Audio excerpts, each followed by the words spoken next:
Bismillahirrahmanirrahim. Assalamualaikum warahmatullahi wabarakatuh.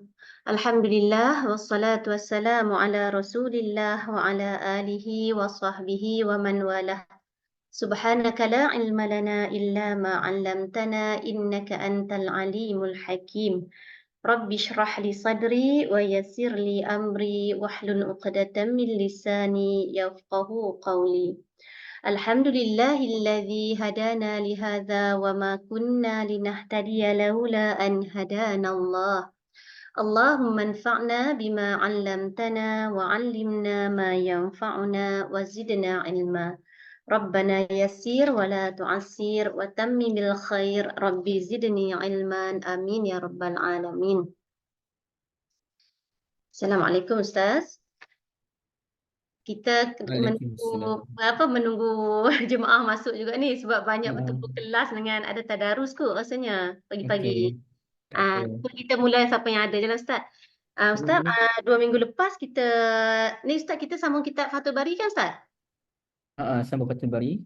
Okey, hari itu kita dalam bab 30 keutamaan solat berjemaah, tapi dia punya bab ni panjang. Hari itu Ustaz baca kalau buku buka ni sampai muka surat 40. Kan 40 kan? Ah, ah. Maksudnya muka surat 40 tu dah Ah. baca kan? Baca sebelah je rasanya tak habis lagi Ustaz. Yang ketiga tu dah baca kat 41 dah baca ke belum? Yang ketiga rasa tak baca lagi Ustaz. Yang itu kita baca Okey. sikit je baru. Seingat saya pun kita belum baca yang ketiga. Belum lagi. Okey, boleh? Baik saya Ustaz.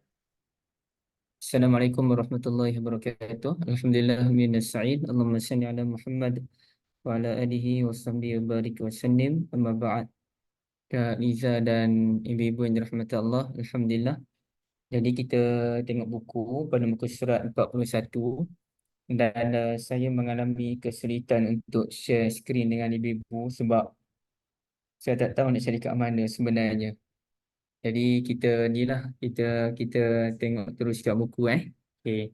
Nanti bila masuk bab yang baru kita akan share skrin balik.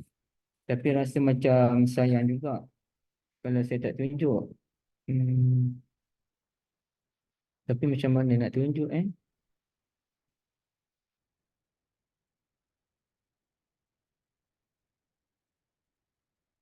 Okey. Tapi yang ketiga tu tak apalah Kak. Daripada kita pening kepada tengok perbahasan nombor 3 tu, kita terus ke yang ke-44 lah ya. Muka surat 44.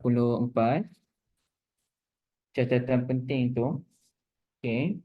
Okey, sorry. Tapi nombor 3 tu kita tengok dah sikit secara ringkas. Pada muka surat 41. Sebenarnya kalau ibu-ibu tengok pada keseluruhan perbincangan number poin yang ketiga pada muka surat 41 tu, dia ada satu perbahasan macam ni sebenarnya. Okey, solat jemaah lebih utama daripada solat sendirian sebanyak berapa Kak Niza? 25 ataupun 27 kan? Okey, 25 27. Maknanya adakah okey, hmm, macam mana saya nak conteng di alah apa yang berlaku ni?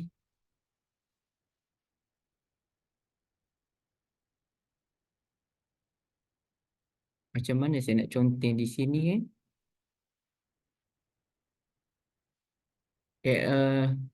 Nampak saya conteng ni kan? Nampak Nampak Ustaz. Aduh, teruk betul saya ni. Mana pula nak clear? Clear on drawing. Okey.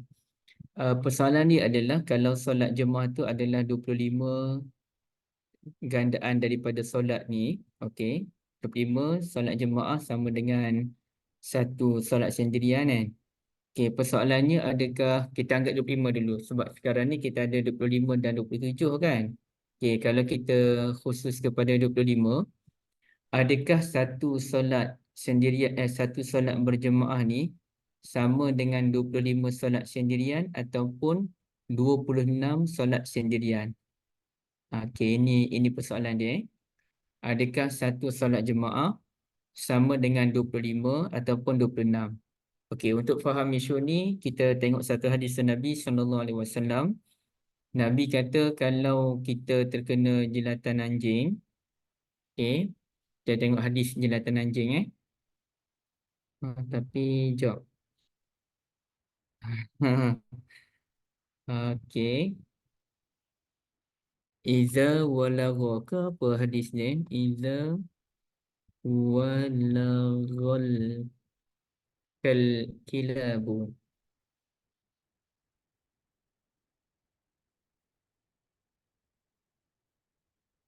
Okey. Kalau kita tengok hadis ni, iaitu hadis dalam Sahih Muslim, apabila anjing jilat bekas kita, maka kita perlu membasuhnya sebanyak 7 kali.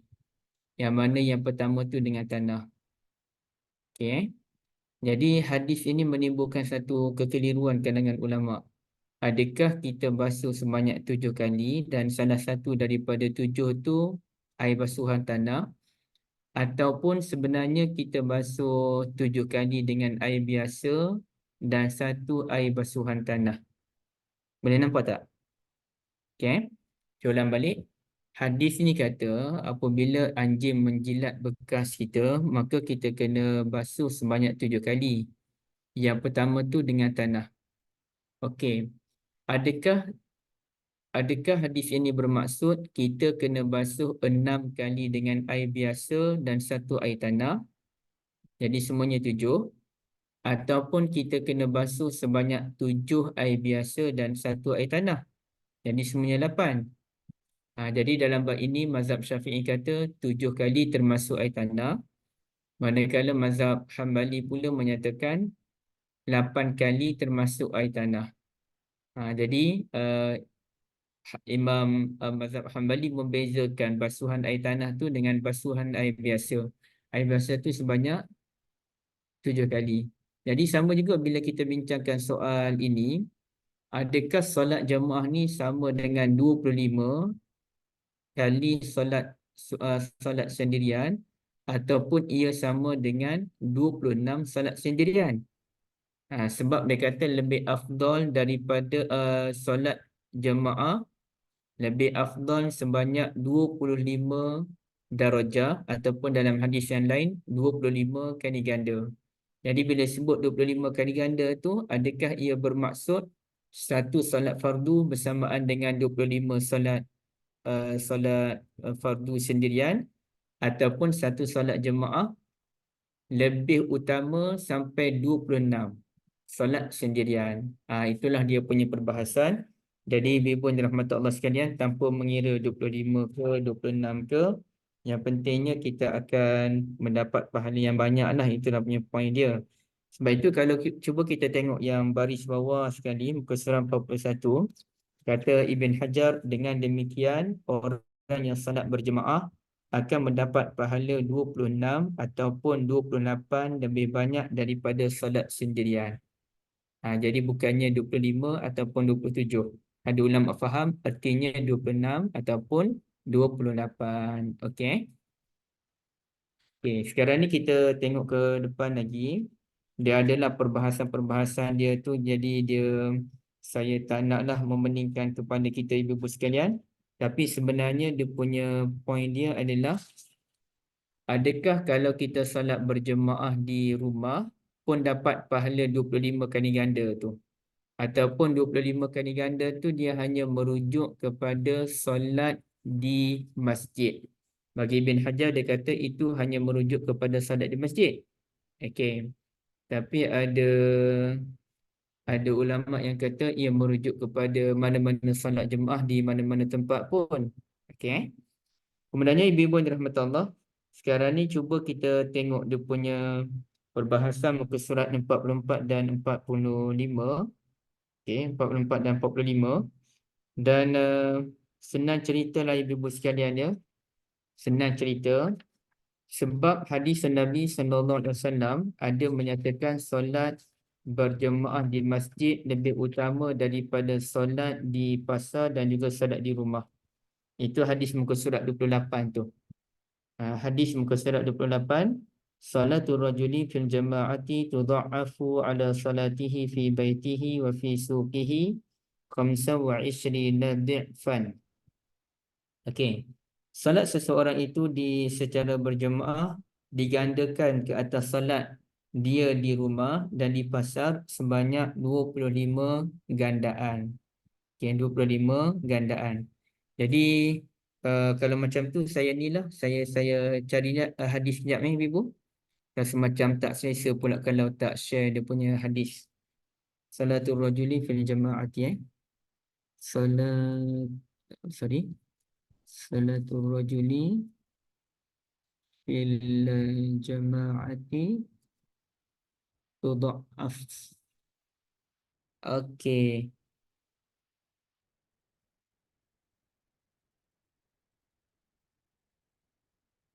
Okay, nampak Salatul rajuli fil jama'ati tudha'afu ala salati fi baitihi wa fi suqihi 25 dhi'fan. Solat kita ni dalam berjemaah lebih utama berbanding solat di rumah, solat di pasar sebanyak 25 gandaan. Okey, tapi kita tak situ Jadi berdasarkan hadis inilah menjadi dalil kepada Ibn Hajar untuk menyatakan solat yang dapat 25 gandaan tu adalah solat di masjid. Ya. Solat yang dapat 25 gandaan itu merujuk kepada solat di masjid. Bukannya solat di tempat yang lain. Kalau kita solat di tempat yang lain, kita tidak mendapat gandaan pahala yang dijanjikan tersebut. Okey, itu pandangan sebahagian ulama, antaranya Al-Hafiz Ibn Hajar. Okey. Tapi ada juga ulama yang kata lain. Bukan begitu. Sebabnya Nabi kata solat seseorang itu secara berjemaah. Fahamnya solat seseorang itu secara berjemaah lebih utama daripada solat sendirian di rumah dan di pasar. Kerana biasanya kalau di rumah kita solat sendirian. Kalau solat di pasar, solat sendirian. Jadi solat seseorang itu secara berjemaah lebih utama daripada solat sendirian di rumah dan di pasar sebanyak 25 gandaan. Bermakna kalau kita solat berjemaah sama ada di ofis ataupun di rumah dan di sebagainya pun, menurut sebahagian ulama yang lain pun tetap mendapat gandaan pahala sebanyak 25 kali ganda. Ya, ada ulama faham demikian. Dan kemudiannya ibu-ibu dirahmati Allah, ada juga ulama yang sebut bahawasanya hadis ini pun memberikan satu isyarat secara halus mana tempat yang paling sesuai untuk kita lakukan solat fardu, terutamanya solat secara berjemaah. Okey.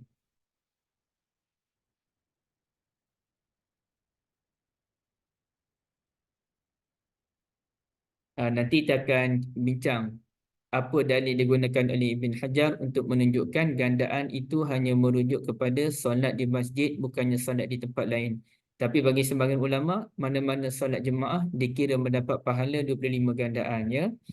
Okey. Jadi ulama berkata tempat yang paling baik adalah solat berjemaah di masjid. Itu nombor satu.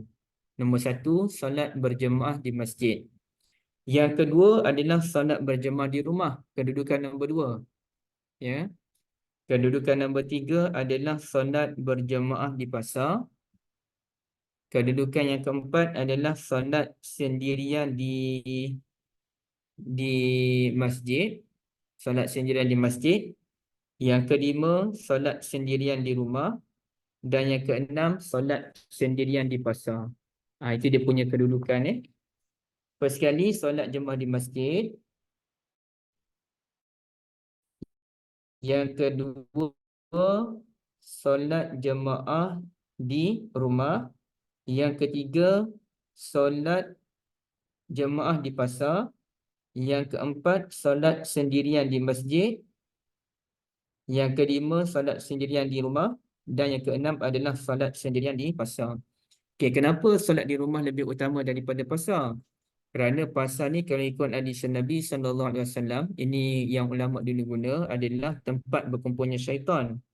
Jadi oleh kerana ia tempat berkumpulnya syaitan, maka tak sesuailah untuk kita solat di tempat sedemikian. Okey. Tapi itu mungkin merujuk kepada pasar pada zaman Nabi SAW. Yang masa tu mungkin masih lagi di Madinah, mungkin dah berlaku perubahan kemudiannya. Tapi antaranya adalah berlakunya penipuan, berlakunya peniaga yang dia tidak mencukupkan bilangan timbangan. Okey, kalau kita sekarang ni di mall-mall adanya orang yang membuka mendedahkan aurat, adanya bunyi lagu-lagu yang bising, ada macam-macam di sana. Maka kalau kita nak bandingkan mana lebih utama antara solat di rumah ataupun solat di pasar, maka solat di rumah lebih utama berbanding solat di pasar. Ya. Kecuali kalau pasar tu tempat yang terjaga. Contohnya kalau di Selangor ni, Kak Liza, antara tempat yang terjaga adalah PKNS. Jadi PKNS ni sekarang ni musim Ramadan, dekat-dekat raya memang orang datang berpusu-pusu, terlalu ramai. Ya, terlalu ramai kerana orang mula cari baju raya.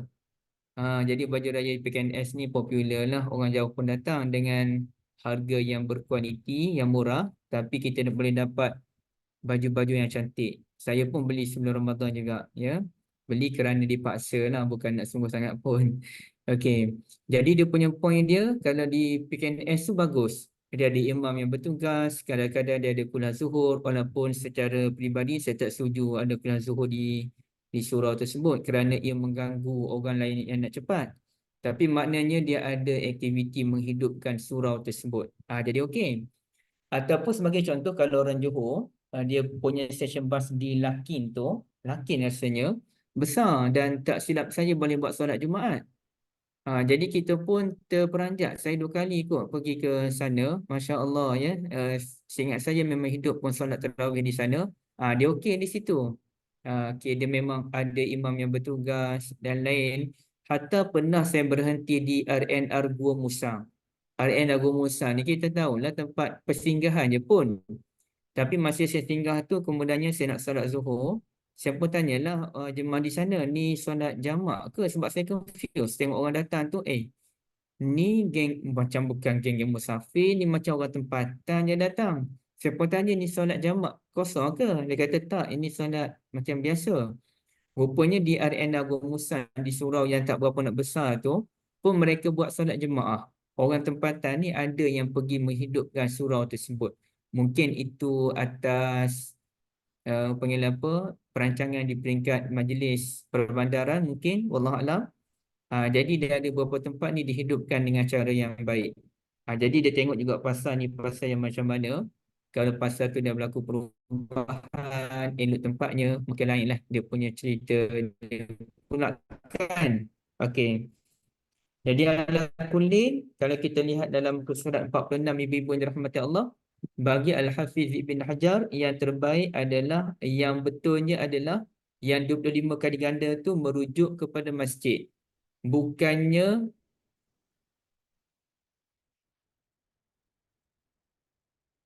okey, sorry. Penggandaan tu hanya merujuk kepada masjid. Kenapa dia kata masjid? Okey. Alasan yang pertama, Nabi SAW yang memberikan alasannya. Nabi kata solat seseorang lelaki secara berjemaah digandakan berbanding solatnya di rumah, di pasar, 25 gandaan. Kemudian Nabi menyatakan sebabnya apa dia? Wazalika, yang demikian sebabnya adalah annahu idza tawaddaa fa ahsana alwudu'. Apabila dia berwuduk, dia memperelokkan wuduk.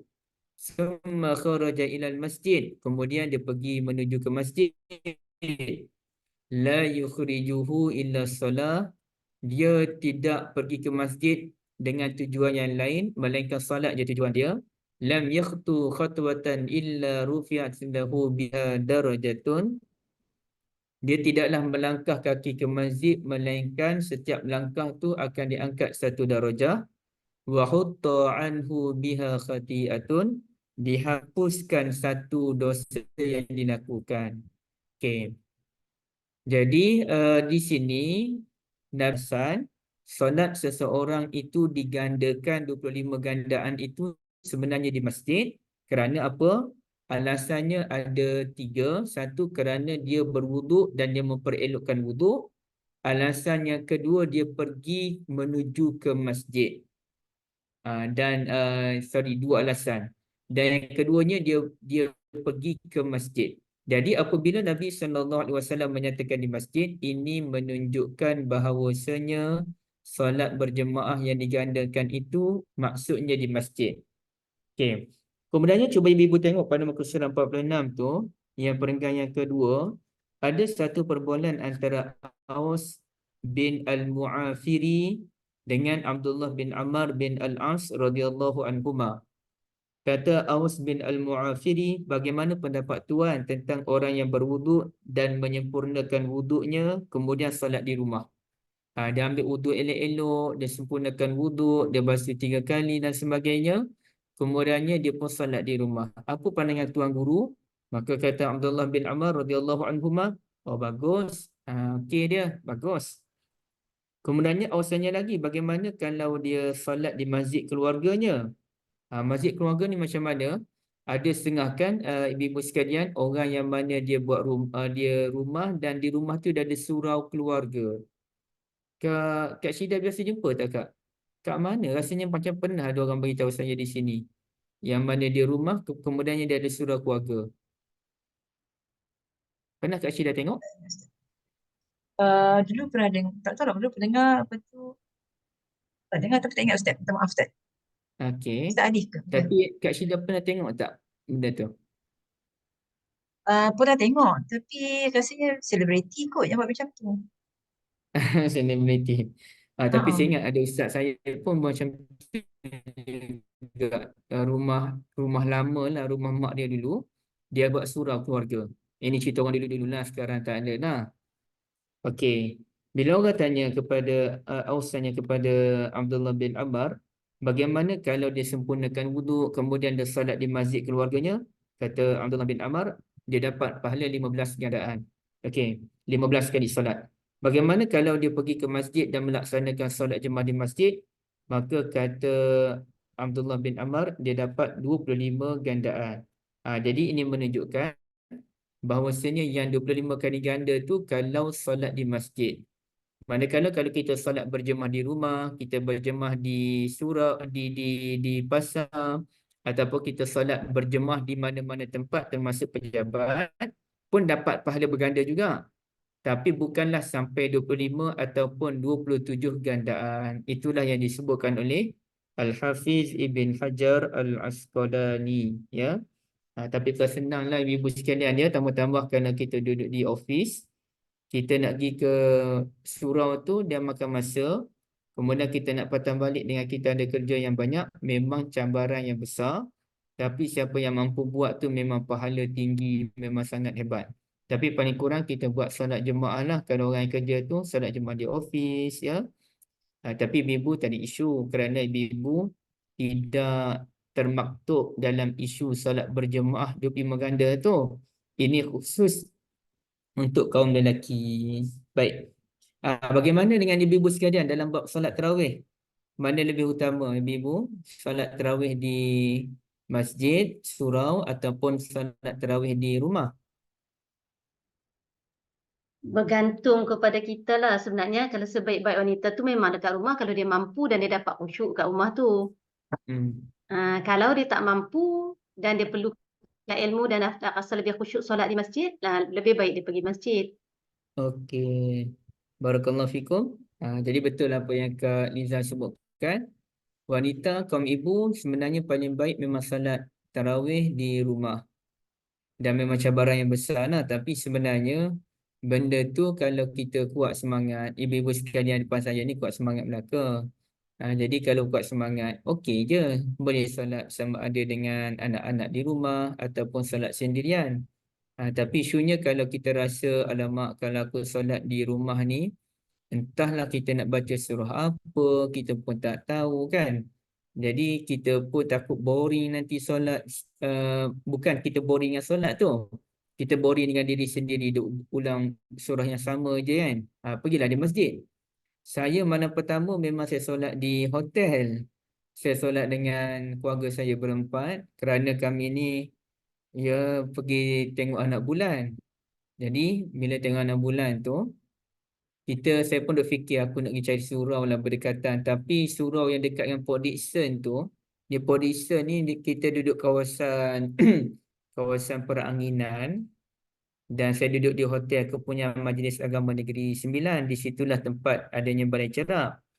Jadi saya pun fikir nak pergi cari surau lah di mana-mana. Tapi isunya kalau cari surau dia jauh. Okey, tapi mungkin ada yang dekat tapi saya tak tahu. Saya tak pernah nampak surau. Tapi saya rasa memang ada yang dekat. Tapi bila saya nak pergi duk fikir-fikir nak pergi surau tu, dapat kupon makan pula. Jadi kita pun macam mana kalau kita tak pergi makan, nanti dia timbul isu pembaziran pula. Sebab dia makan ada sedia agak banyak juga. Jadi tak elok. Jadi saya pun tak apalah, kita kena meraihkan semua, kena raikan isteri yang dia pun ada urusan, kena raikan kepenatan anak-anak, memang agak penat lah kita jalan jauh. Kemudiannya tak apalah, kita solat di hotel dan Alhamdulillah okey, mana kita mula solat pun dah pukul 9 lebih. Okey, kalau kita rasa tak puas dengan solat sekian-sekian, kita tambah lagi lah solat sendirian. Okey, jadi ceritanya semangat tak semangat tu ia dimunculkan oleh diri kita sendiri. Tapi jujurnya memang kalau solat di rumah, semangat tu dah akan kurang berbanding dengan solat di masjid. Kalau solat di masjid, solat 20 pun kita boleh tahan lagi. Dengan syarat 20 yang tidak terlalu lama dah. Ada je kalangan kita yang tahan 20 yang lama.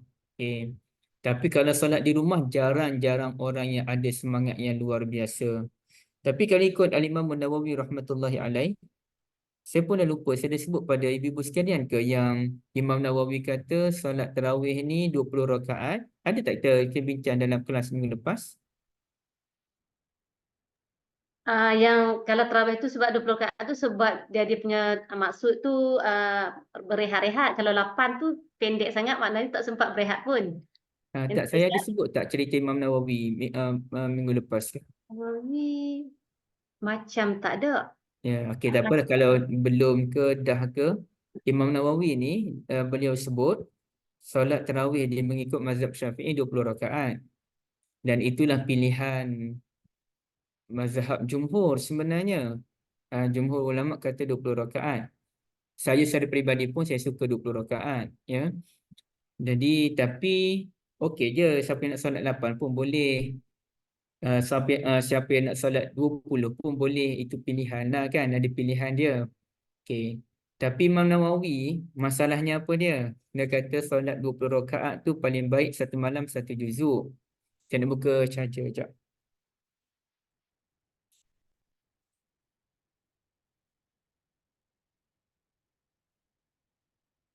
Guna Zoom ni cepatlah dengan makan bateri kan.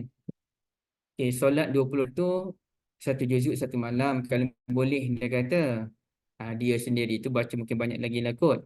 Tapi dia kata apa dia? Satu malam satu juzuk itu dengan bacaan yang tertil. Lemah. Lemah dengar.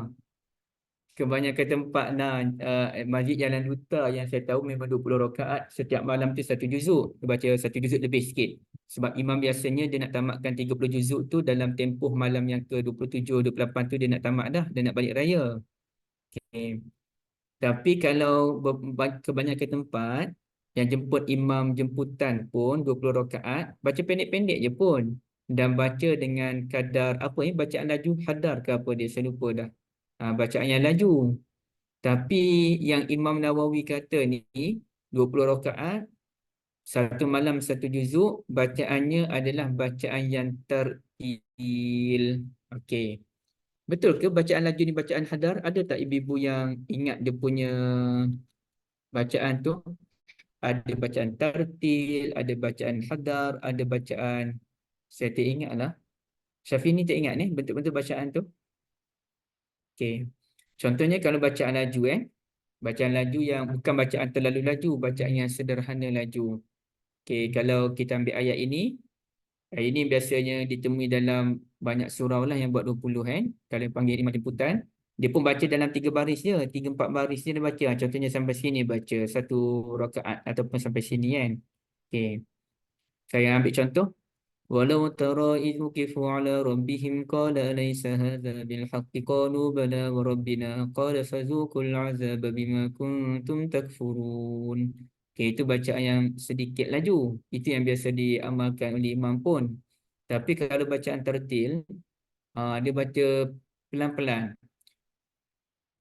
Contohnya, qad na'lamu innahu la yahzunuka alladhi yaqulun fa innahum la yukadzibunaka walakinna adh-dhalimina bi ayatillahi yajhadun. Satu muka surat baca macam tu ibu-ibu sekalian, jawabnya memang pingsan lah. Kalau saya memang tak tahan lah. Okey, ini adik Syafiq ni bagi. Kalau tahqiq, bacaan yang amat perlahan. Okey. Tartil tu sederhana itu lah. Yang Al-Quran kata warattilil Quran tartila. Baca dengan sederhana kan. Baca jangan laju kan. Tadwir sederhana laju. Hadar laju. Nah. Yang biasa imam baca tadwir sesedap. Biasanya tadwir. Jadi ibu-ibu sekalian, Imam Nawawi punya pandangan kena baca tartil. Aduh, memang penat sangat. Tapi itulah ulama dulu memang hebat. Sekarang dah 3 jam solat tu, ada aku kisah. Ulama dulu lah. Kalau kita 3 jam, 1 jam ni pun mujur dapat buat. Okey, kalau imam laju, walhamdulillah, walhamdulillah. Biasanya imam ni kalau 20 rakaat dia bagi dua. 10 rakaat yang pertama tu dia sederhana laju. Masuk yang kedua tu dia laju dah. Dia laju sikit. Dia pun tak larat lah imam ni. Baik. Ibu-ibu dirahmati Allah, berarti kalau kita kembali pada hadis, untuk mendapat pahala 25 kali ganda ni nak tak nak, kita kena penuhi 2 syarat tu. Syarat yang pertama, memperelokkan ambil wuduk. Dan syarat yang kedua adalah, kita pergi ke masjid tu tidak lain dan tak bukan, memang kita mahu salat, beribadah kepada Allah Azza wa Jal. Bukannya ada kepentingan-kepentingan lain. Bukannya kita pergi kenapa ada jamuan ni. Okey, bukan. Bukan sebab itu. Ataupun kita pergi tu, alah, dia nak jumpa aku kat surau pula. Tak apalah, kawan kita nak jumpa kat surau, pergilah ke surau. Sebenarnya tak nak pergi surau pun, tapi sebab kawan nak jumpa kat surau, pergilah surau. Okey. Jadi sebenarnya tak ada keinginan, dia tak boleh. Dia memang kita niat nak pergi sana tu tidak lain dan tak bukan untuk mengerjakan salah. Okey, baik. Ibu-ibu dirahmati Allah, boleh tak ibu-ibu ceritakan pada saya apa maksud ahsanal wudu, fa ahsanal wudu? Memperelokkan wuduk ataupun ihsanul wuduk. Okey, siapa boleh cerita? Apa maksud ihsanul wuduk tu? Dia ikut segala sunnah yang Rasulullah buat. Okey, secara praktikal macam mana Kak Liza? Buat yang sunat-sunat sekali lah, Ustaz. Boleh tak cerita, Dengan anggaplah Kak Liza ni guru sekarang ni, nak cerita apa dia erti ihsanul wuduk tu? dimulai dengan niat, mulakan dengan perkara yang sunat, basuh tangan semua dulu tu, macam tu dululah. Berturutan Okey. lah sampai tertib sampai ke kaki dan tertib. Okey, lagi? Apa lagi, Ustaz? Tak tahu, Ustaz, tak ingat. Siapa lagi nak cuba? Silakan. Ibu Sarah, Dr. Munirah, Ibu Zaitun, Ustaz Asiah pun ada, Ibu Umrah, Ibu Zalila. Silakan. Siapa yang nak bantu? Ibu Ainun. Okey.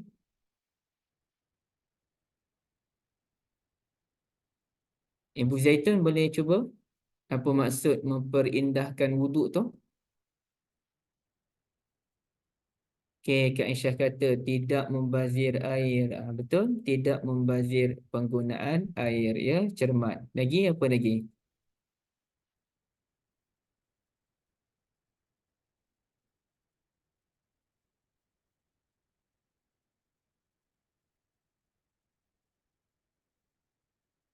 Ibu Mizlida pun ada. Okey, Ibu Sarah. Dan semualah nama-nama yang ada ni. Ibu Balkis pun ada. Apa lagi sunnah Nabi dalam mengambil wuduk? Kita nak cerita pada orang ni kan? Ada lagi tambahannya, doktor. Antaranya adalah meratakan air dengan sebaik-baiknya. Kemudiannya apa dia? Kemudiannya adalah kita berwuduk dengan tenang. Kita berwuduk dengan tenang, bukannya kita berwuduk dengan kocoh-kocoh. Bukannya berwuduk dalam keadaan menerawang ke tempat lain. Tak, kita berwuduk tu dengan tenang. Okay. Apa lagi sunnah Nabi SAW dalam wuduk? Kita mulakan dengan Bismillahirrahmanirrahim. Okay. Buat yang sunnah dan tinggalkan yang makruh. Okay. Apa lagi? iaitu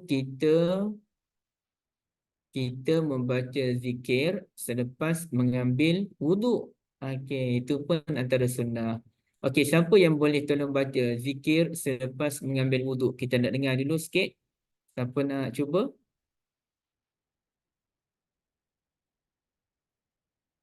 Kak Liza lah cuba Kak. Ataupun Kak Kejap, Syida kejap Ustaz. silakan. Dia baca hari-hari dia terlupa sebab tak kena ambil ayat. Sebab dia kena ambil wuduk dulu baru ingat. Itulah Ustaz. Lupa. Kalau ambil wuduk dulu Cuba baru ingat. bayangkan kita dah ambil Keluar bilik wuduk, air kita baru dah ingat. basuh Ni cuba kaki. Ustaz. Ibu Saya Mak cuba. sana baca.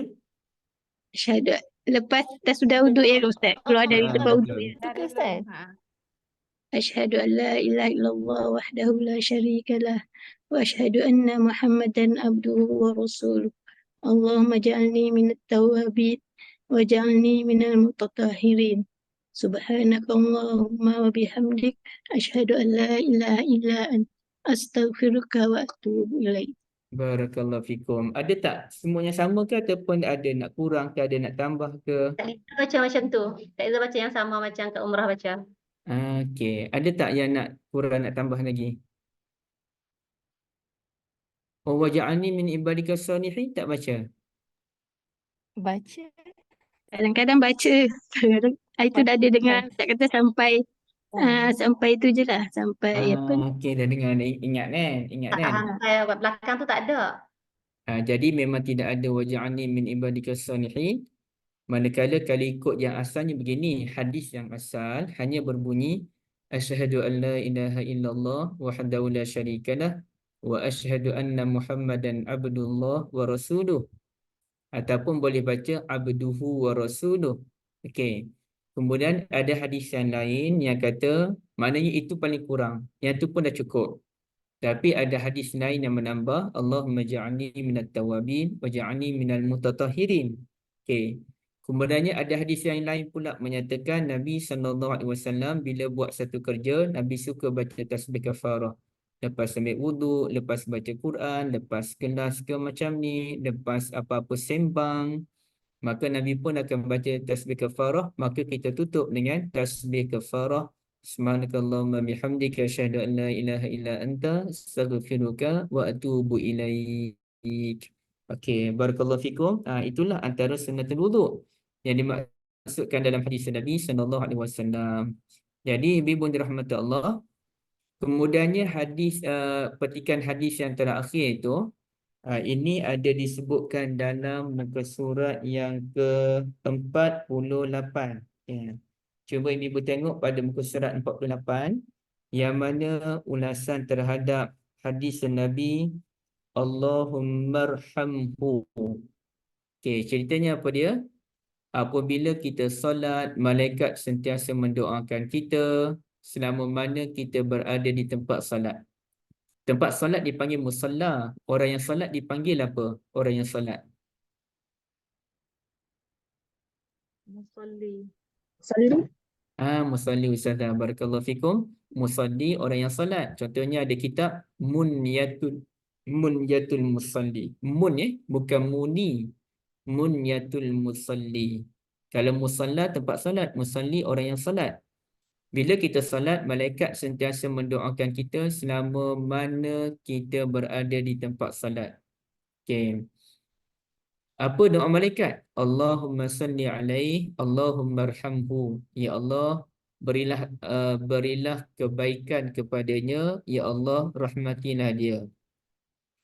Wala yazalu ahadukum fi salatin mantazara salah, dan kita dianggap berada dalam salat selama mana kita menunggu salat. Artinya, contohnya kita tunggu salat isyak masuk, berada di surau tunggu isyak masuk, maka kita sebenarnya dapat pahala seakan-akan kita salat. Kerana bukan senang nak menunggu salat sebenarnya kan. Jarang orang yang mencapai level menunggu salat. Jarang. Biasanya orang dah bunyi azan baru pergi. Termasuk saya lah. Jadi manusia yang menunggu solat ini adalah manusia yang rare, yang jarang-jarang dimiliki. Kalau jumpa je, kena ambil buat menantu lah tu. Ya. Rupa-rupanya menunggu solat tunggu nak curi di masjid. Aduh, ya pening kepala. Baik. Ibu-ibu yang dirahmati Allah, Hadis ini apabila kata Nabi SAW malaikat mendoakan kita, ia menjadi dalil bahawasanya solat merupakan ibadah yang paling utama. Itu perenggan kedua terakhir itu kan. Hadis ini dijadikan dalil bahawa solat merupakan ibadah yang paling utama dibandingkan dengan ibadah-ibadah yang lain. Sebab itu dikatakan malaikat berselawat, malaikat doakan rahmat untuk kita ni. Dan hadis ini juga menjadi satu hujah oleh sebahagian ulama menunjukkan manusia lebih baik daripada malaikat. Ha, kenapa lebih baik daripada malaikat? Kerana malaikat mendoakan kita. Tetapi dan kerana manusia ni sibuk dengan ibadat yang penting yang namanya solat, sedangkan malaikat hanya sibuk dengan istighfar serta mendoakan kita. Tapi hujah tu pun boleh dibahaskan lagi lah. Betul ke manusia lebih baik daripada malaikat? Ataupun malaikat lebih baik daripada kita? Maka secara umumnya manusia lebih baik daripada malaikat. Tapi bila kita pergi khusus seorang-seorang, nak kata Zuhairi lebih baik daripada malaikat, hai, biar betul. Nampak gaya demam tu tak ke ubah lagi tu. Jadi secara umum je lah. Maknanya Nabi SAW dan para Nabi lebih baik daripada malaikat. Tapi nak kata kita lebih baik daripada malaikat, minta maaf banyak lah. Ya, minta maaf banyak lah. Ya. Okey, itu hanya merujuk pada orang tertentu, betul. Tapi boleh jadi bukan semua para Nabi lebih baik pada malaikat. Sebab kita nak kena khusus juga malaikat mana? Malaikat Jibril. Malaikat Jibril tinggi kedudukan tu. Jadi mungkin sebahagian Nabi lebih tinggi daripada malaikat Jibril. Nabi Muhammad SAW sebagai contoh. Tapi nak kata semua Nabi lebih tinggi pada Jibril, ia perlukan kepada perincian. Maka yang paling baik macam mana? Wallahualam, tak penting pun nak bincang benda tu siapa lebih baik. Yang pentingnya kita cuba mencari doa para malaikat. Dan dalam masa yang sama, sebagaimana saya sebut, kita pun kena doakan malaikat dalam ayat Assalamualaikum wa ala ibadillahi salihin. Okey. Ibu-ibu sekalian, saya nak tanya satu soalan lah. Satu soalan yang unik sikit. Oh, solat geng-geng Zuhsar pun ada. Subhanallah, ya, subhanallah. Okey, apa maksud Allahu Akbar? Maksud Ini kita kita solat kan? Allah Bila Maha kita Besar. solat, kita sebut Allahu Akbar. Macam mana Kak Liza? Allah Maha Besar. Tak ada apa yang paling besar selain daripada Allah. Benda lain makhluk semua kecil. Segala lain semua kecil. Panjang rasanya. Macam baru dapat tauliah ni. Kalau dalam bahasa Arab Kak, Akbar tu dia panggil isim tafdil. Adanya perbandingan. Artinya lebih. Lebih. Contohnya saya kata suami akak kan. Saya lupa nama suami akak apa dia Kak Liza? Suami? Nama Roswan. Apa dia? Roswan. Roswan. Okey, Abang Roswan Al-Haji wal-Hajjah ni kita ni. Abang Roswan, saya kata Abang Roswan Atwal. Sama tak kedudukan dengan Akbar? Atwal, Akbar. Sama kan dia ada alif kat depan kan? Atwal min Nurliza. Okey, Abang Roswan lebih tinggi daripada Kak Liza. Betul lah kan? Okey, artinya dia ada unsur perbandingan lebih. Lebih. Dr. Abdul Rahman Altaf min Kak Syida. Dr. Abdul Rahman lebih lembut daripada Kak Syida. Saya tak kata betul tak betul, sahaja contoh je. Kak Syida yang merajuk contoh. Jadi dia maknanya dia ada unsur perbandingan. Bila sebut lebih daripada apa? Okey, kita kata apa? Kereta Myvi lebih laju daripada kereta Honda Civic. Honda Civic selaju-laju kereta tu pun dengan Myvi minta maaf. Tu King tu. Maka bila kita sebut Asra lebih laju. Maknanya lebih laju daripada apa? Ada perbandingan dia. Lebih laju daripada apa? Okey. Ataupun kita sebut adiknya Akbar. Akbar lebih besar daripada abangnya, daripada sudut saiz fizikalnya. Okey, jadi kita sebut Akbar lebih. Akbar lebih besar. Atwal lebih tinggi. Asman lebih bersemangat ataupun lebih sihat badannya. al apa dia al afdal lebih utama. Okey, afdal lebih utama. Solatul jamaah afdal min solatil fardhi. Solat jemaah lebih utama daripada solat sendirian. Maknanya dia ada unsur perbandingan. Okey, justru ibu-ibu sekalian, apabila ibu-ibu faham demikian, maka apakah terjemahan bagi perkataan Ahmad Pak Syafiq ni? Betul, lebih terpuji. Okey, apa terjemahan bagi perkataan akbar? Allahu akbar. Dengan ringkas. Apa dia punya terjemahan dia?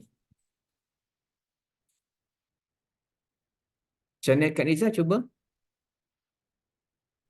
Allah Maha Besar, Ustaz. Bonda Allah lebih baru besar nampak lah. bonda. Terima kasih bonda. Okey. Kak Niza macam mana? Akbar tu besar. Kalau Allahu Akbar tu makna Allah lebih besar. Allah lebih besar. Kalau lebih besar, Allah lebih besar daripada apa? Segala apa yang ada lah, segala makhluk. Allah lebih besar daripada segala makhluk. Okey. Tapi saya nak tanya, ibu-ibu biasa tak dengar, kita jangan compare sesuatu Dengar dengan dengan sesuatu yang tak betul. Apple kena compare dengan apple. betul lah. Buah pear kena compare dengan buah pear. Macam Hmm. kereta lah. Okay, kalau kita nak beli kereta, kita pun compare. Mana lebih baik kereta mana lebih laju kereta kereta apa contohnya kereta Vios lah. Kereta Vios dengan kereta BRV, mana lebih laju boleh compare ke Vios dengan BRV? Tak boleh. BRV MPV. Vios kereta sedan. Sedan ke sedan? Sedan. Ah, kereta sedan tak boleh. Sedan ke sedan? Cuba cakap sikit. Sedan. Sedan. Sedan. Sedan, okey. Hai, bahasa Melayu tak betul. Sedan. Tak boleh nak compare. Contoh orang tanya, mana lebih baik kereta Aruz ke kereta kereta Mavic? Tak boleh. Aruz tu kereta SUV. Okey, manakala Mavic tu kereta sedan. Dia tak boleh banding. Apple tu Apple lah. Kalau nak banding Apple dengan Apple lah. Kita tanyalah Apple Switzerland ataupun Apple Fuji mana lebih sedap. Baru betul. Kalau orange tu orange navel ke ataupun orange apa. Baru betul perbandingan. Jadi saya nak tanya ibu sekalian, bolehkah kita buat perbandingan antara Allah dengan yang lain? Allah lebih besar daripada segala-galanya. Boleh tak? Kalau ikut tu tak boleh, tapi tak tahu nak sampaikan macam mana. Kalau kita nak banding, sebab Okey. tak boleh dibandingkan sepatutnya. Memang Allah tu Ah, lebih besar. Sepatutnya tak bolehlah kita bandingkan. Tapi kalau akbar berarti Allah lebih besar. Maka dalam bahasa Arab begini ibu-ibu sekalian. Pertamanya ada pandangan ulama menyatakan bila kita sebut Allahu Akbar, Allah lebih besar daripada segala-galanya. Artinya solat kerana Allah tu. Solat tu lebih besar daripada segala-galanya. Tak boleh dah bila tiba panggilan solat, kena solat. Solat lebih besar daripada segala-galanya. Itu pandangan yang pertama. Tapi pandangan yang kedua menyatakan bukan. Akbar itu bukan bermaksud lebih besar. Tapi sebagaimana Kak Liza sebut, sebagaimana Bonda sebut, ia merujuk kepada Allah Maha Besar. Ataupun kata Ibu Sa'diah, Allah itu yang terhebat.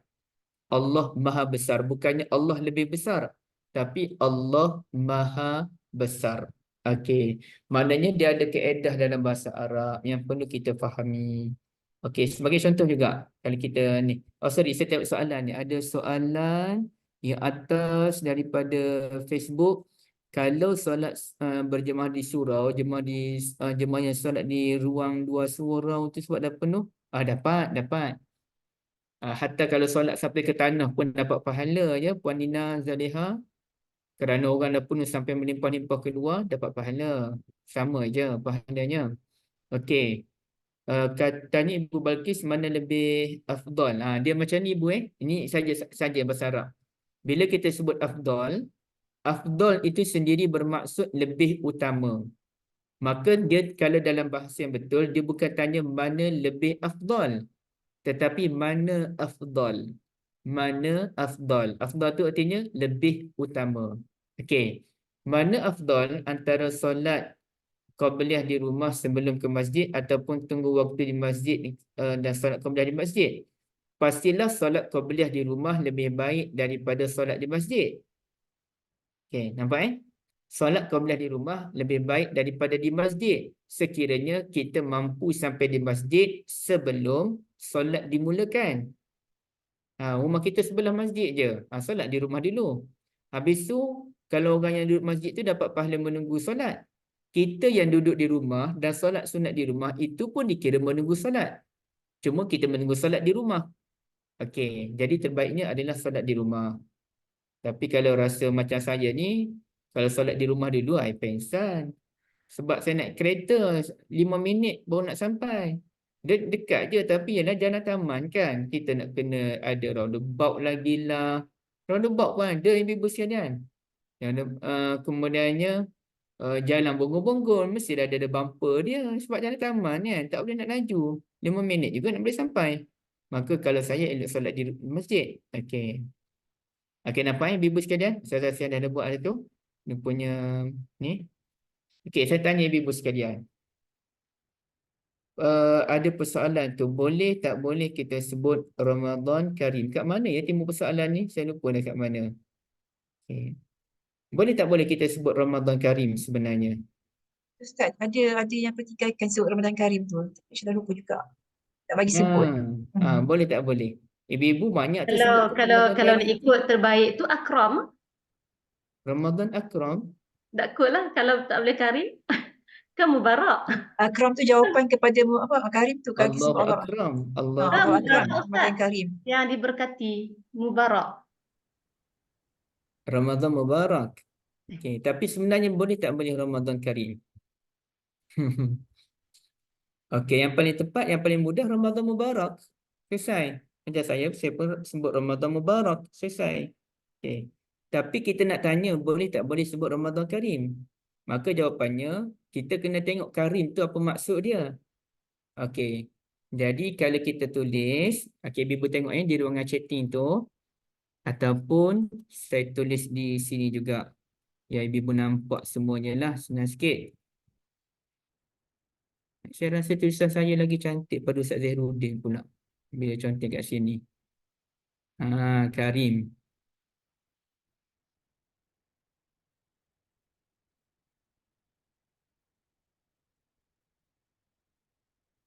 Okey, Karimun. Okey, apa maksud Karimun?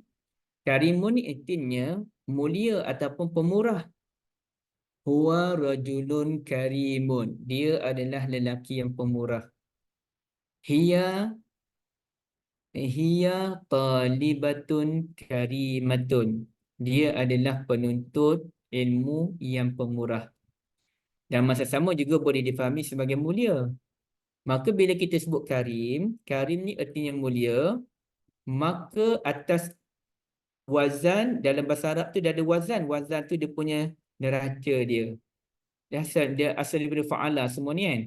Fa'ilun. Okay, sorry yang bahasa Arab ni pening sikit. Tak nak bahas panjang. Artinya ataupun fa'ilun tu artinya fa'ilun. Fa'ilun ni orang tu sendiri yang pembuat. Ramadan adalah satu benda yang mulia. Okay, contohnya huwa karimun. Dia orang yang mulia. Dia orang yang pemurah. Ramadan ni apa dia sebenarnya ibu sekalian? Ramadan tu apa dia sebenarnya? Bulan yang mulia. Bulan kan? Dia bukan orang kan? Kalau ada benda yang mana kita boleh pegang, contohnya kolamun. Kolamun ni kita boleh pegang, kita nampak dia. Nampak kan pen saya ni kan warna biru ni kan?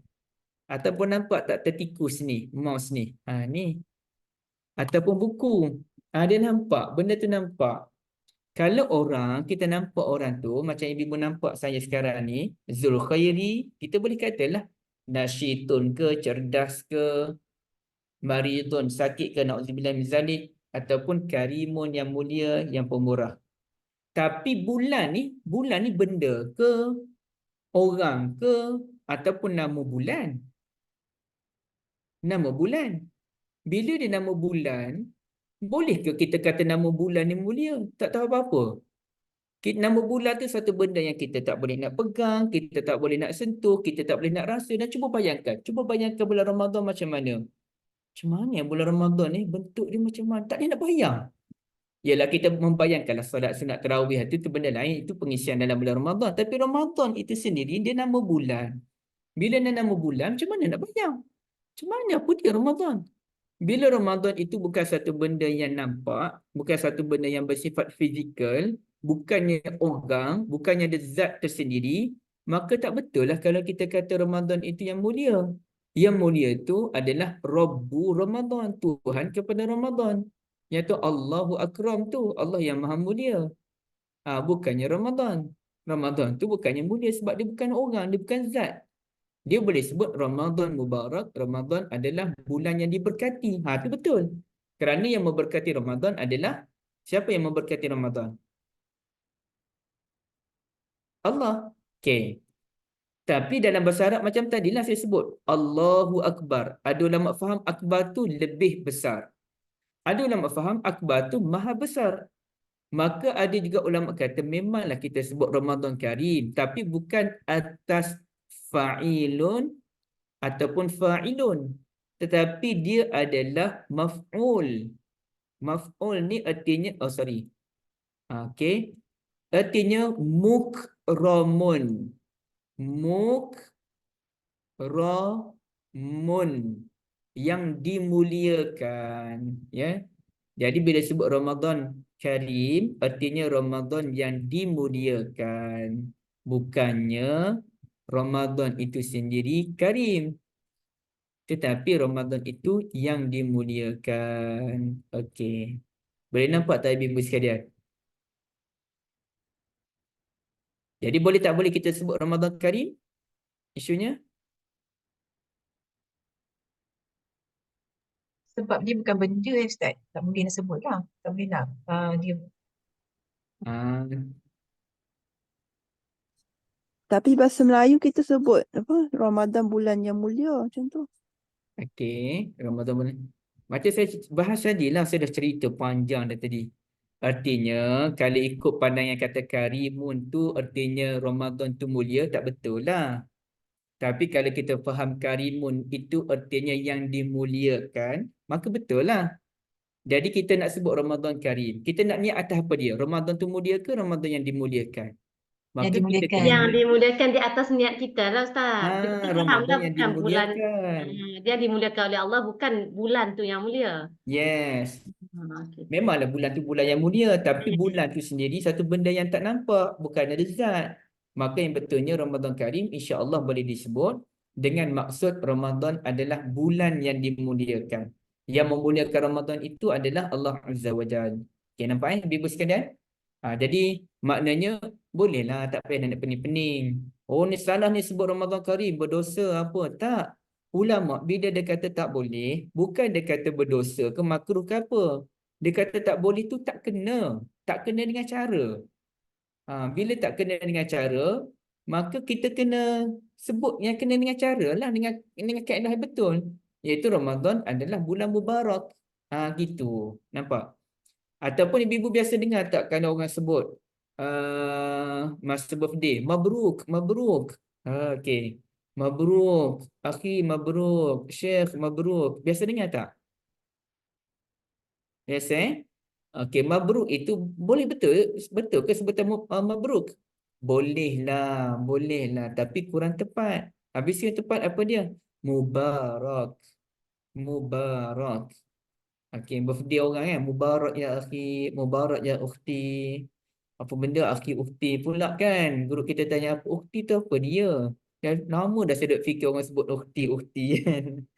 Okey, kita seorang je duk belajar bahasa Arab, orang lain tak faham kan. Okey, nampak ibu-ibu sekalian Okey. Jadi sekarang ni kita tengok lagi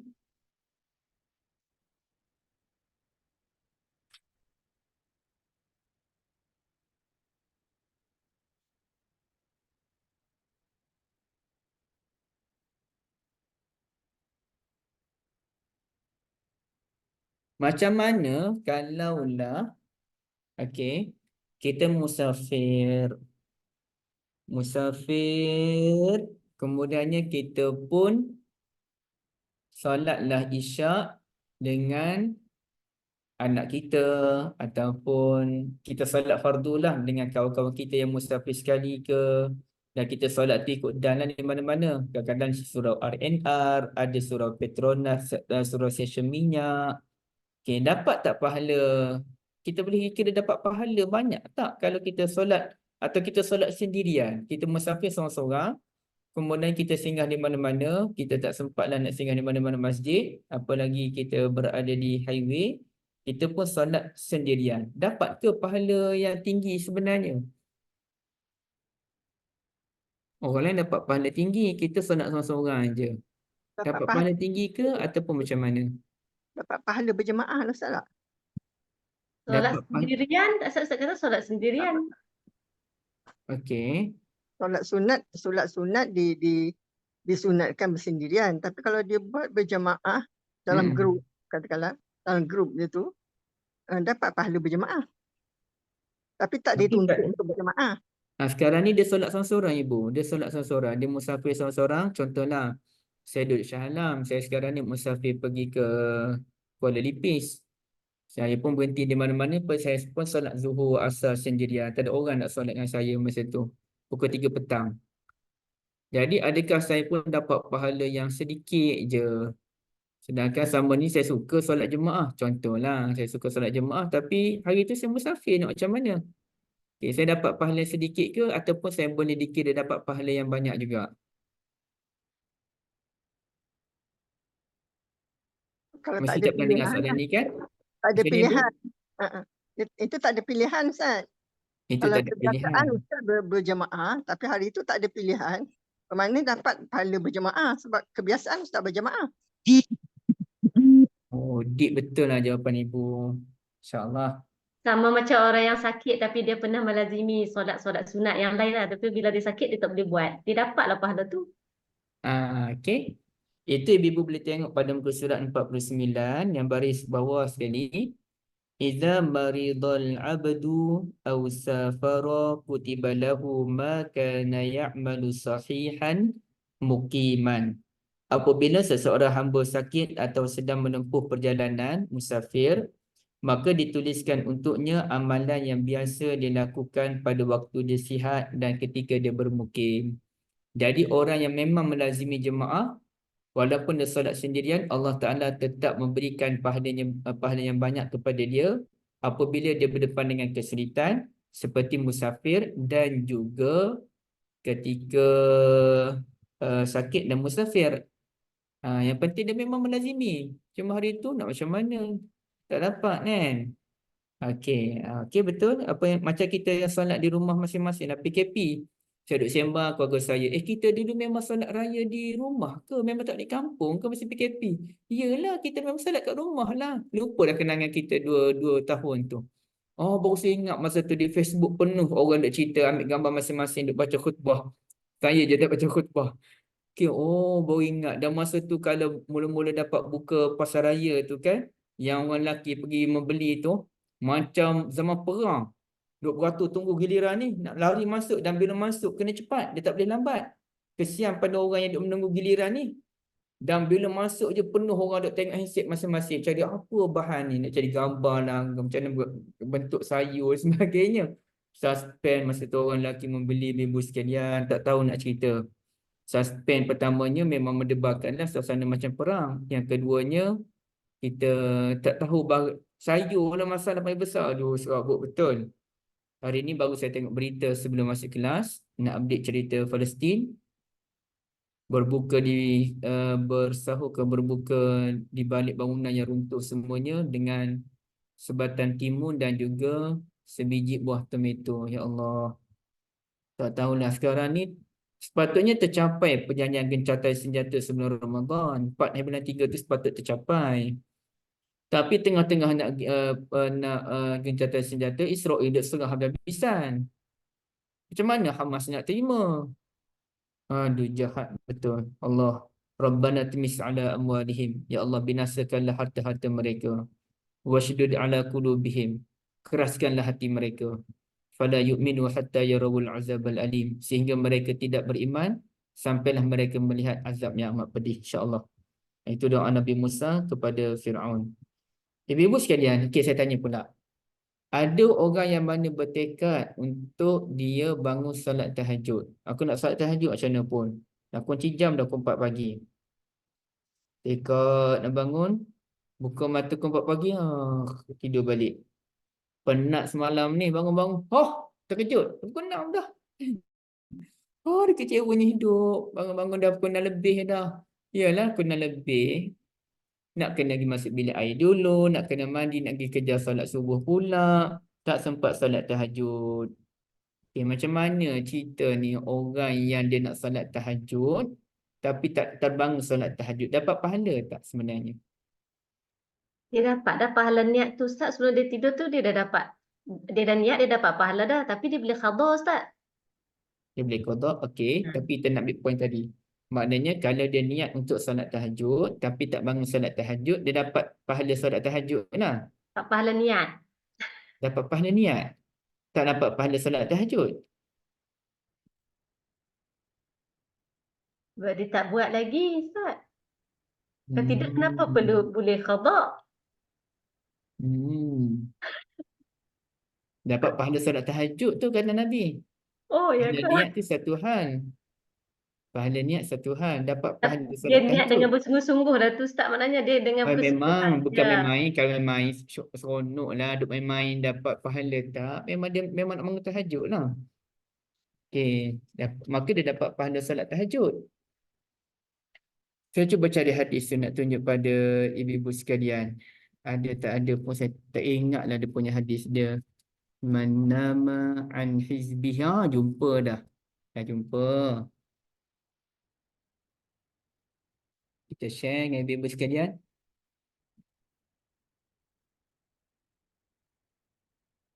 Ini kata Nabi SAW, man nama an hizbihi atau an syai'in minhu. Ini pasal qada, bukan ini macam Kak Liza sebut. Siapa yang terlepas solat tahajud maka dia qada antara subuh dengan zuhur, yakni solat duha. Okey, saya silap. Macam mana nak cari ya? Tapi dapat pahala solat tahajud. Okey, siapa yang nak pergi, dia nak pergi solat jemaah, sampai-sampai jemaah dah habis dah. Dia silap tengok jam. Contoh asar sekarang makin cepat.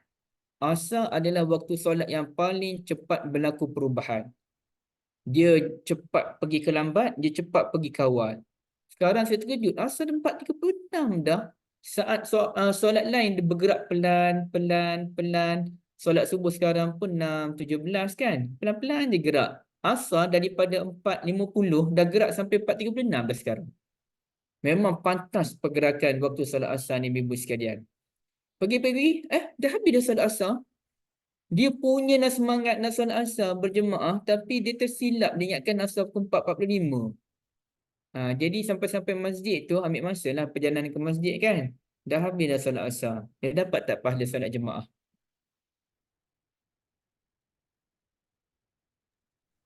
Apa yang Macam kita Nabi Bu? belajar, apa yang kita faham dapat Ustaz. Dapat pahala jemaah Okay. Orang yang tertidur dia niat solat tahajud, dia dapat pahala solat tahajud. Orang yang solat isyak berjemaah, maka dia dapat pahala yang mulai separuh malam. Orang yang solat subuh berjemaah, maka dia dapat pahala yang mulai separuh ataupun seluruh malam. Orang yang solat tarawih habis bersama dengan imam 8 rakaat ke 20 rakaat ke berapa rakaat pun dapat pahala yang mulai sepanjang malam. Orang yang okey tadi, jadi persoalannya Kak Syida niat nak solat tahajud. Kak Syida pun bangun pukul 4 pagi solat tahajud. Okey, dapat pahala solat tahajud lah kan? Okay. Zuhairi pula niat nak solat tahajud tapi tak bangun-bangun solat tahajud. Dapat pahala tak solat tahajud? Dapat Ustaz. Dapat. Saya yang tak solat dapat pahala, Kak Liza dan Kak Syida yang solat pun dapat pahala. Siapa yang membezakan kita? Sama pahala tu Ustaz. Orang yang melakukan solat tu pahala dia mesti berbeza. Pahala tu di sisi Allah. Macam macam contoh yang Ustaz bagi itu orang yang tunggu solat isyraq tu kan, dapat pahala haji dan umrah tak sama dengan orang yang betul-betul melakukan haji dan umrah. Pahala dia mesti berbeza. Pahala berbeza tu. Kak Liza ingat pula punya point tu kan. Okey. Tapi pahala yang berbeza tu macam mana kalau orang nak tanya lagi? Okey, Kak Isha betul. Siapa yang baca amanah Rasul la yukallifullah sebelum tidur dapat pahala qiyamul lail. Okey, apa yang pahala yang berbeza dapat tu? Pahala yang macam mana beza? Kak Syida yang bangun solat tahajud dapat pahala yang macam mana tu? Yang beza tu. Darjat pahala tu berbeza ke Ustaz? Lagi. Pahala daripada solat dia lah. Dan solat dia baca Fatihah, dia baca selawat, dia baca apa. Sedangkan yang tertidur tadi dia tak baca kan. Yang lain-lain tu kan dia lengkap baca doa Apa dan arti solat lain. dia tu? Jelas Ibu Umrah sebut. Clear. Orang saya yang niat tadi dapat pahala solat tahajud. Tapi yang bangun dia dapat pahala solat tahajud satu hal, tapi dia baca surah Al-Quran. Dia baca Fatihah, dia baca surah, dia baca tasbih, dia baca doa. Itu pahala-pahala tambahan tu. Dan yang paling best apa dia? Yang paling best. Contohnya saya solat tahajud pada pukul lepas isyak. Saya solat tahajud terus. Ini bukan bulan Ramadan lah contohnya. Ada hadis. Siapa share ni? Hadis Kak Niza kan? Dapat pahala kan? Dia Okey. maksud satu pahala solat tahajud tu kan Ustaz, dia tulis satu. Dikira Maka dicatat niatnya itu sebagai satu pahala. Kemudian tidur saja. Oh, betul juga. Saya kena cek balik dalam bahasa Arab tu macam mana. Okey. Saya solat tahajud pada lepas isyak dalam 4 rakaat. Kak Syida tadi, Ibu Umrah bangun solat tahajud pada pukul 4 pagi. 4 rakaat. Apa yang membezakan 4 rakaat yang saya buat selama setengah jam dengan 4 rakaat yang Ibu Umrah buat selama setengah jam? beza waktu, sebab waktu yang paling afdal tu adalah 1/3 terakhir malam. Okey, betul. Kemudiannya beza pada sudut mujahadah bangun semula. Dan apa lagi? Saya rasa yang paling besar selain daripada Allah Ta'ala turun pada waktu tersebut, ibu-ibu setuju tak kalau saya katakan orang yang solat tahajud pada pukul 4 pagi, 5 pagi, 3 pagi itu jauhlah lebih tenang daripada orang solat tahajud pukul 9 malam. Betul tak? Betul Ustaz, waktu tu Okey. sunyi dia. Lain. Tenang tu lain. Memang syok. Syok dah solat tahajud pukul 9 suku tu memang hebat dah. Memang tenang dan insya-Allah. Tapi nak banding ketenangan pada pukul 3 4 pagi. Oh, jauh. Jauh kalau orang Kelantan sebut apa dia nak gambar jauh tu, jauh jelak dia kata. Orang faham ke Syafini? Jauh jelak tu apa dia? Saya orang Kedah Ustaz, saya tak tahu, saya tak faham. Oh, Kedah cuma dia faham. Okey. Dia jauh jelak, jauh sangat lah. Memanglah boleh pahala solat pukul 9 suku tu. Tapi pukul 3 4 pagi tu lain macam. Dia punya situasi dia tu. Macam orang yang nak tunggu solat lepas subuh duduk zikir sampaikan solat isyraq tu lah Solat isyraq tu bila-bila pun boleh, ke 10 malam pun boleh. 10 pagi pun boleh. Tapi berbanding orang pergi haji sendiri tu, dengan habis duit, dengan tinggal anak-anak, dengan tinggal kerja. Orang kerja sendiri lagilah pening ibu sekalian. Lagi pening. Orang kerja kerajaan masuk je gaji. Orang kerja sendiri ni, saya Kak Liza kerja sendiri ni. Tak buat roti apalah jawabnya. Pengorbanan tu besar. Orang pergi haji pengorbanan besar. Jadi tiba-tiba je orang yang duduk kat masjid, duduk zikir sampai ke matahari terbit. Oh, dapat pahala sama dah aku orang haji umrah. Yelah, satunya hadis itu masih lagi dipertikaikan oleh sebagian ulama, bukan semua ulama setuju. Bila bukan semua ulama setuju, tak payahlah kita nak terlalu berlebih-lebihan. Yang keduanya, Allah Ta'ala boleh bagi pahala yang banyak, tapi bukan pahala yang berat. Banyak benda. Allah Ta'ala, kita boleh bagi duit shilling banyak-banyak, semuanya 10 sen. Banyak. Tapi duit RM1, duit RM10, bagi 10 keping je. Sikit. Tapi nilai tu beza. Nilai beza. Jadi ibu-ibu dirahmati Allah sekalian, bermakna orang yang buat sendiri, dia tahu kelebihan dia. Dia tahu power tak power. Macam orang solat duduk. Orang solat duduk, dia memang dia sihat, tapi Dia diuji oleh Allah Ta'ala. Dia diuji dengan sakit. Maka dia pun pergi solat, dia pun pergi masjid juga. Dia solat sambil duduk atas kerusi. Dia dapat pahala sama tak dengan orang berdiri? Sama. Sama. Tapi ada tak perbezaan antara orang solat duduk dengan solat berdiri? Ada. Apa? Beza dia yang solat di atas kerusi tu. Rukuk sujud semua atas kerusi. Ketenangan. Tanyalah sesiapa yang solat duduk atas kerusi. Tenang tak bila sujud atas kerusi tu? Tak. Ada tak kita pernah nampak tak orang sujud atas kerusi sujud lama? Tak ada, saya tak pernah nampak. Lain. Dan apabila orang solat atas kerusi tu diberi kesihatan oleh Allah Ta'ala, dia dapat sujud di bawah. Ui, dia kata bestnya, ya Allah, tak boleh nak cerita dapat sujud ni. Dah dekat dengan 2-3 bulan dah duduk solat atas kerusi ni tiba-tiba boleh sujud. Mau dia belanja semua orang gitu. Ketenangan, beza. Memang pahalanya sama. Tapi dia punya ketenangan tu berbeza. Macam orang pergi berjihad. Ada beberapa orang ni dia tak boleh pergi berjihad. Kerana apa? Dia tak ada duit. Dia pergi jumpa Rasulullah. Ada kenderaan tak? Tak ada. Senjata ada tak? Tak ada.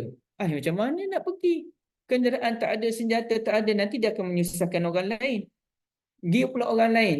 Kalau ada orang yang jenis tengok darah pun muntah. Tengok darah sikit pun muntah. Tengok darah pun muntah. Tak boleh pergi perang.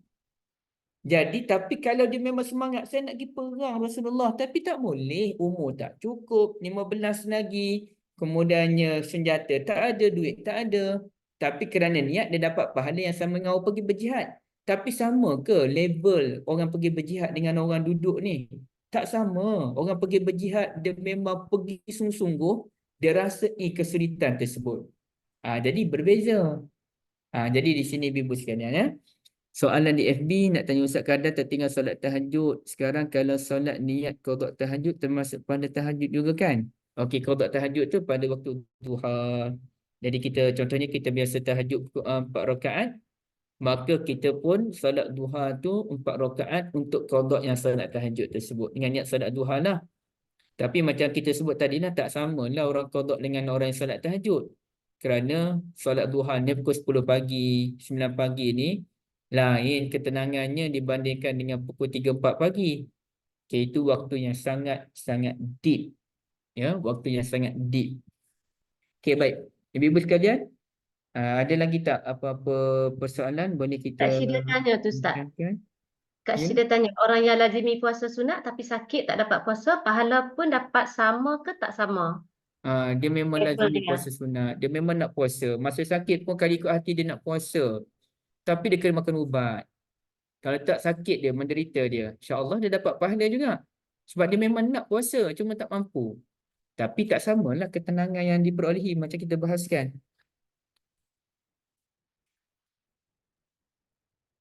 Ada seorang tu kawan saya, Ramadan pun tinggal 7 hari. Sakit. Nak kena makan ubat. Kalau tak meraung sakit tu. Jadi tak apalah. Dapat pahala sebab dia nak puasa. Puasa fardu pula tu, dia dapat pahala. Dia dapat pahala dah. Okay. Orang yang haid tu taklah, itu lain pula. Itu memang ketentuan Allah Ta'ala. Dia haid, dia tak boleh niat dah. Aku ni kalau tak haid, aku nak puasa, aku nak solat ni. Tak boleh lah macam tu. Tapi dia dapat pahala kot lain. Dia dapat pahala, dia redha dengan pemberian Allah Ta'ala pada dia. Ni puasa ni. Puasa maghrib masuk pukul 7.25. 7.23 masuk bilik air. Aduh. 2 minit lagi. Batal puasa. Redha. Pemberian Allah Ta'ala redha. Dapat pahala. Ada orang tanya saya semalam, macam mana ni kalau saya masuk lepas maghrib bilik air, nampak darah haid tu. Nak kira darah haid ni keluar sebelum maghrib ke lepas maghrib? Maka saya baca fatwa ulama beberapa, dikira lepas maghrib. Kalau dia yakin sebelum maghrib itu dia tak rasa keluar, dan dia tengok lepas maghrib baru dia nampak, maka dikira hukum lepas maghrib. Okay, sebab tak ada bukti kata dia keluar sebelum maghrib. Jadi semalam baru saya bincang Syafini dengan isteri. Yang kali kalau masuk toilet tu masuk lepas maghrib macam mana pun. Tapi kalau kita dah rasa tak payahlah kita nak menipu kan. Kita redha je dah pemberian Allah. Apa masalahnya kita nak qada puasa? Ibu-ibu yang jadi kaki puasa nak qada puasa 10 hari. Tak ada isu bagi ibu sekalian. Sekejap je qada puasa 10 hari. Jadi sebenarnya tadi isu pun bab qada puasa ni. Bahkan ibu-ibu yang diberikan Allah Ta'ala darah demikian, banyak penyakit ibu-ibu tak dapat. Ada kan beberapa penyakit lelaki yang orang perempuan tak dapat. Sebab apa? Orang lelaki dia tak ada proses pengeluaran penyakit-penyakit tersebut. Tapi contohnya penyakit gout contohnya kan. Orang perempuan jarang kita dengar, kalau ada pun terlalu jarang dah. Orang lelaki tak, dia boleh terkena. Walaupun muda, umur 20 tahun baru, tak sampai 20 tahun lagi pun. Kerana dia tak ada benda untuk dikeluarkan. Tak nak dia kena keluar dengan cara yang lain. Okey, baik. Jadi kemudiannya orang yang haid ni dia ada persoalan lagi lah. Boleh tak boleh saya nak join tadarus Quran ni, nak belajar Quran? Boleh tak boleh saya nak baca surah Al-Mulk? Macam-macam persoalan. Dia mudah ceritanya, kalau selama ni sebelum tidur tak pernah baca Al-Mulk, masa haid tiba-tiba nak baca, minta maaf. Memang confirm tak boleh. Mengada-ngada masa haid ni tak nak baca. Sebelum tu tak nak baca. Tapi memang baca ni, kaki baca surah Al-Mulk ni, malam-malam Al-Mulk, malam-malam Al-Mulk. Tiba-tiba uzur syar'i. Boleh tak boleh baca surah Al-Mulk? InsyaAllah boleh. Kerana Al-Mulk itu dianggap sebagai zikir. Sebagai zikir. Tapi boleh tak saya nak baca Quran dengan niat zikir? Baca Quran, niat zikir, baca suratul An'am, niat zikir. Tak boleh lah. Tak boleh lah, itu memang baca Quran. Okey, tapi kalau kita memang sudah ada ayat-ayat menjadi zikir kita, seperti Al-Mulk, 3 kali pagi, 3 kali petang, tak apa. Okey. Tanpa menafikan, ada je ulama membenarkan wanita haid baca Quran. Saya punya pandangan, siapa yang nak pegang pandangan tersebut, diam-diam sudah. Jangan masuk Facebook, hari ni Allah Ta'ala takdirkan saya uzur tapi sambil baca Quran. Memang cari pasal lah jawabnya. Kalau nak buat benda yang orang tak buat, buat diam-diam. Tak boleh bising. Okey, 10 minit lagi. Ibu, silakan. Tu Ustaz, apa ni ada soalan dekat FB ni. Jadi Ustaz, bila kita bersusah payah mujahadah dalam melakukan ibadah itu, darjat pahala tu lebih ke? Bila kita bersusah payah, ada ulama Mujahadah. cerita, ada ulama bincang, dan benda ni dibahaskan oleh Syekh Yusuf Al-Qardawi rahimahullah di dalam kitab Fiqhul Awlawiyat. Ya, kalau apakah amalan yang paling mulia? Maka ada 3 pandangan ulama. Pandangan pertama, amalan paling mulia adalah amalan yang paling zuhud.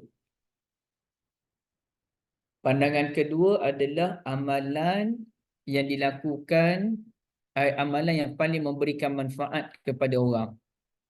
Itulah amalan yang paling mulia. Amalan yang paling memberikan manfaat. Okay. Pandangan ketiga pula, amalan yang paling mulia adalah amalan yang dilakukan dalam keadaan paling susah payah. Tengah sejuk ambil wuduk.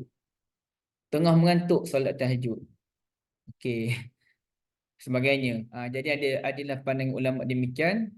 Tapi jawapan yang paling tepat, khususnya kepada puan yang bertanya, amalan yang paling banyak pahala adalah yang paling menuruti sunnatun Nabi SAW. Yang paling menurut kaedah sunnah, itulah yang paling tinggi kedudukan. Dia tak semestinya kita bersusah payah aja, maka kita dapat pahala yang tinggi. Tapi kalau susah payah tu menepati sunnah Nabi, ya dapat pahala yang tinggi. Dapat pahala yang tinggi. Tapi kalau dengan susah payah tu tak mengikut cara Nabi, contohnya berebut-rebut untuk cium Hajarul Aswad, itu tak dapat pahala, ya. Itu tak dapat pahala. Ataupun kita apa lagi kesulitan yang apa-apalah ibu-ibu sekalian. Jadi kena tengok sesuai tak sesuai, selaras tak selaras dengan garis sunnatun Nabi SAW. Kalau sesuai, selaras, sama ada susah ke senang ke, dapat pahala yang tinggi. Contohnya orang tanya, solat bagi orang musafir, mana lebih tinggi, 4 ke 2? Musafir dalam perjalanan balik kampung, mana paling baik? Dia solat zuhur 2 ke 4? 2. Qasar, lebih baik. Tapi mana lebih susah? 2 ke 4? 4. 4. Tapi 4 2 lagi sebab susah. Nabi yang suruh. Tapi 2 walaupun lebih mudah, Nabi yang suruh. Maka 2 lebih baik daripada 4. Jadi tak semestinya puas. Dia kena tengok juga apa benda amalan tersebut. Okey, begitulah wallahualam. Mana lebih baik duduk tahiyat akhir tu, duduk macam tahiyat awal ke duduk tahiyat akhir? Okey lah. Akhir. Macam tahiyat akhir lah kan. Tapi kalau dengan tahiyat akhir tu kita menyusahkan orang yang berada di sebelah kita, orang yang susah tu dapat pahala banyak tak? Taklah kita kena Tak. bagi kepada orang lain sebenarnya.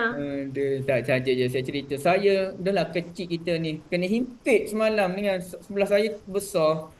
Dan hati saya dia pun nak duduk macam duduk tahiyat akhir juga. Saya pun fikir kalau tak kesian ke pada saya tahulah saya kecil dibandingkan orang lain tapi janganlah himpit saya macam ni kan.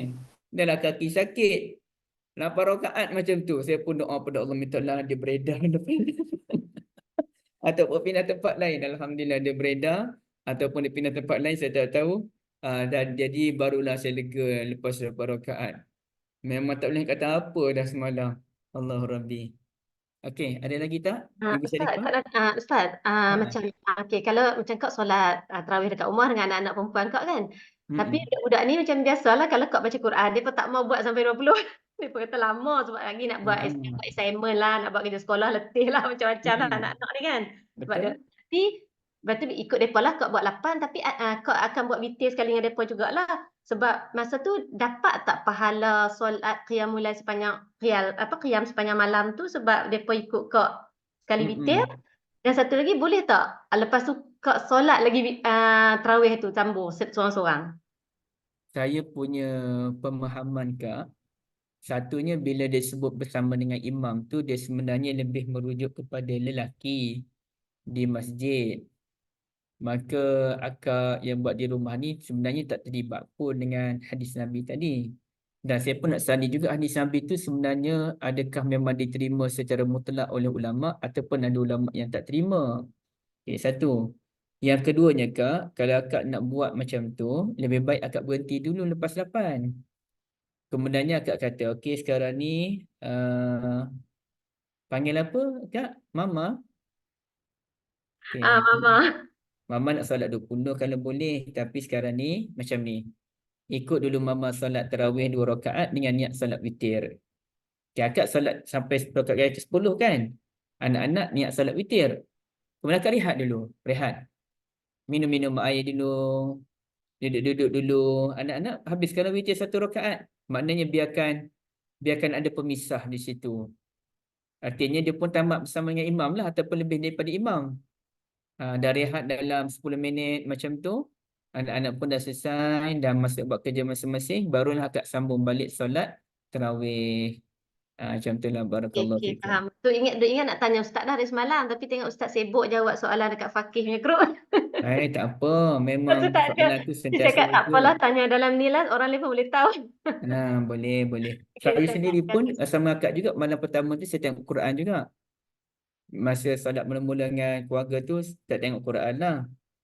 Baca pun ketar-ketar sejuk hotel. Allah Akbar. Letih jadi imam kat hotel ni. Tapi lepas tu saya pun buka Quran juga.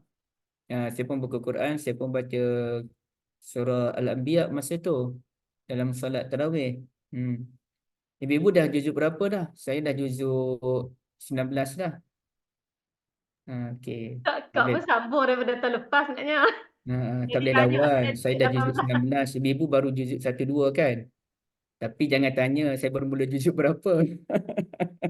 Saya tak mula juzuk 1. Saya dah mula juzuk 12 tu. Jadi saya baru baca sikit baru. Saya mula di tengah. Jadi saya lebih kurang je kita dalam 1 juzuk 2 juzuk baru. Jadi ada eloknya pasal ini dah tinggi. Ada eloknya ibu tak perlu bermula juzuk 1. Kadang-kadang kita mula juzuk 10, mula juzuk 20. Macam saya ni saya mula juzuk 15. Tapi ada beberapa surah tu saya skip. Surah Maryam, Toha, Kahfi ke surah ada beberapa surah saya skip, saya baca dalam solat sunat. Jadi tak semestinya bermula juzuk 1. Boleh mula juzuk 20 dulu pun boleh. Tapi yang ikut tadarus tu cerita lain lah. Yang mulakan juzuk 20 sampai 30. Kemudiannya mula balik juzuk 10 sampai 19 contohnya kan. Biasanya juzuk 1, juzuk 2 ni 1, 2, 3, 4 sekejap je ibu baca. Okey. Ada lagi ke persoalan sebelum kita berakhir? Ustaz, nak tanya soalan. ada suggestion mengatakan mana yang lebih baik Ustaz, sama ada kita panjangkan bacaan kita dalam solat ataupun kita banyakkan rakaat dalam solat. Maksudnya bacaan kita pendek tapi cepatlah banyak dapat rakaat lah kan. Tapi kalau kita bacaan yang panjang lama, mungkin kita akan dapat 2 rakaat ke 4 rakaat je kan solat malam kita kan. Mana kita lebih baik bagus semalam? solat tarawih lah Kak. Solat tarawih ataupun solat malam kita lah, yang mana kita tu. Okey. Oh, Ustaz Abang ada lepas tak ada, tak join. Tak apa, saya cerita sikit.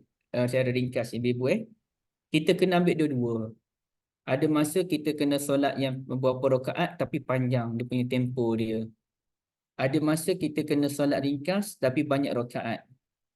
Kerana kita nak kena latih badan kita ni dengan dua-dua bentuk. Ada bentuk badan kita ni bertahan dengan berdiri lama.